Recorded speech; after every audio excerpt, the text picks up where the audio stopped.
மக்கள் வணக்கம். உலக தமிழ் அறிவாளிகளே, நலமுடன் பல்லாண்டு வாழ்வோம். மக்கள் தொலைக்காட்சியில் புத்தம்புது காலை என்கின்ற நிகழ்ச்சியில் நலம் தரும் மூலிகை என்னும் பகுதியில் இந்த குளிர்காலத்தில், மழை காலத்தில் நம்மை பெருந்தொற்றாக பீடிக்கிற கப நோய்களிலே இருந்து விடுபடுவதற்கு என்ன செய்வது? ஈழை இருமல் இழுப்பு சுவாசம் வரும். ஈழை இருமல் இழுப்பு சுவாசம் வரும்.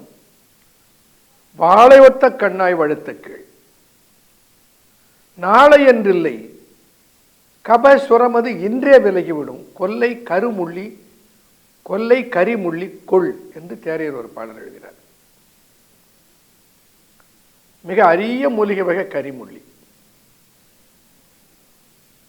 இந்த முள்ளி வேரை பயன்படுத்தி கபசுர குடிநீர் செய்ய வேண்டும் என்பது சித்த மருத்துவ திரட்டிலே இருக்கிறது. அதிலே பல்வேறு வகையான மாறுபட்ட கருத்துக்கள். ஏன்னா முள்ளி என்றால் நீர்முள்ளி என்று ஒன்று இருக்கிறது, செம்முள்ளி என்று ஒரு செடி இருக்கிறது, கரிமுள்ளி என்று ஒரு செடி இருக்கிறது. எந்த முள்ளியினுடைய வேர் என்பதிலே குழப்பம். இந்த குழப்பத்தை நீக்குவதற்கு தேரையரை கேட்டால் அவர் பொருள் சொல்றார். ஈழை இருமல் இழுப்பு சுவாசம் வரும். வாழை ஒத்த கண்ணாய் வழுத்த கேள். நாளை என்றில்லை கப சுரமது இன்றே விலகிவிடும். கொல்லை கரிமுள்ளி கொள். கரிமுள்ளி, கபசுரம், இந்த வார்த்தை பாருங்க. நாளை என்றில்லை, கபத்தினாலே வந்திருக்கிற உன்னுடைய சுரம் நாளைக்கு நல்லாகும் என்று இல்லை, இன்றே. கபசுரமது இன்றே விலகிவிடும். நாளை என்று இல்லை அப்படின்னா it has got immediate effect on the pulmonary system. இப்போ கரிமுள்ளி கபசுரம், கபசுர குடிநீருக்கு சேர்க்க வேண்டியது கரிமுள்ளி என்று தெளிவு வந்தது.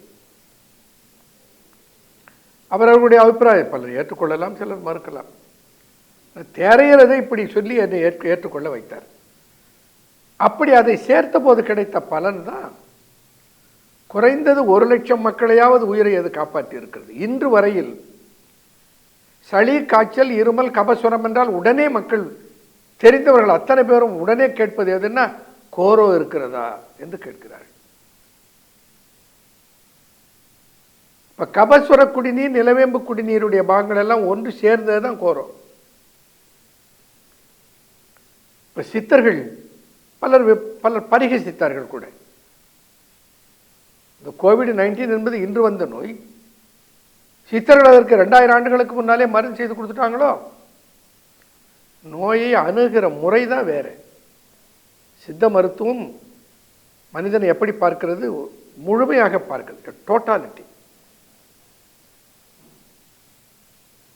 நோய் வருவதற்கு காரணம் உடலில் இருக்கிற வெப்ப தட்ப மாற்றம்.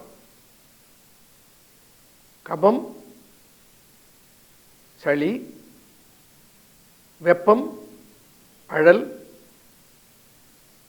வாயு, வாதம், காற்று. இந்த மூன்றுடைய அளவினுடைய பேதம் தான் நோயாகிறது. அது சீரானால் நோய் போய்விடுகிறது என்பது சித்த மருத்துவத்தினுடைய அடிப்படை சித்தாந்தம் இல்லையா? அது பஞ்சபூத தத்துவத்தை அடிப்படையாக கொண்டது என்பதனால அது எந்த காலத்துக்கும் பொருந்தும். அதனால தான் 2000 ஆண்டுகளுக்கு முன்னாலே வடிவமைக்கப்பட்ட கபசுர குடிநீர் 2000 ஆண்டு கழித்து வருகிற நோயை குணமாக்குகிற ஆற்றல் பெற்றிருக்கிறது. ஒரு மருந்து இன்றைக்கு புதிதாக வருகிறது, சில ஆண்டுகளுக்குள்ளே அந்த மருந்து பலன் தருவதில்லை என்று வேறொரு புதிய மருந்து அதை விட சக்தி வாய்ந்தது வந்து விடுகிறது. ஆனால் சித்தர்கள் உருவாக்கிய இந்த மூலிகை தயாரிப்புகள் எத்தனை ஆண்டுகள் ஆனாலும் அவைகள் எதற்காக படைக்கப்பட்டனவோ அந்த பலன் மாறாமல் கிடைத்து கொண்டிருக்கிறது. இதுதான் மிக முக்கியமானது. என்ன இதுதான். அப்போ எப்படி கபசுரம் வருகிற போதெல்லாம் அந்த கபசுர குடிநீர் சித்த மருத்துவத்திலிருந்து ஒரு மிகப்பெரிய மருந்தாக தரப்பட்டிருக்கிறதோ, அதுபோல பல மருந்துகள் சித்த மருத்துவ தயாரிப்பிலே இருக்கின்றன. நிரந்தர குணமளிக்கிற, புதிதாக வருகிற நோய்களுக்கெல்லாம் பரிகாரமாக இருக்கிற மூலிகை மருந்துகளாக அவைகள் இருக்கின்றன. அண்மை காலத்தில் நிறைய வந்து கொண்டு இருக்கின்றன. அவைகளிலே இருந்து நம்மை காப்பாற்றிக் கொள்வதற்கு துணை மருந்தாக, துணை உணவாக எவைகளை எல்லாம் கையாளலாம், அவைகளை பற்றி தொடர்ந்து பார்ப்போம். நன்றி, வணக்கம்.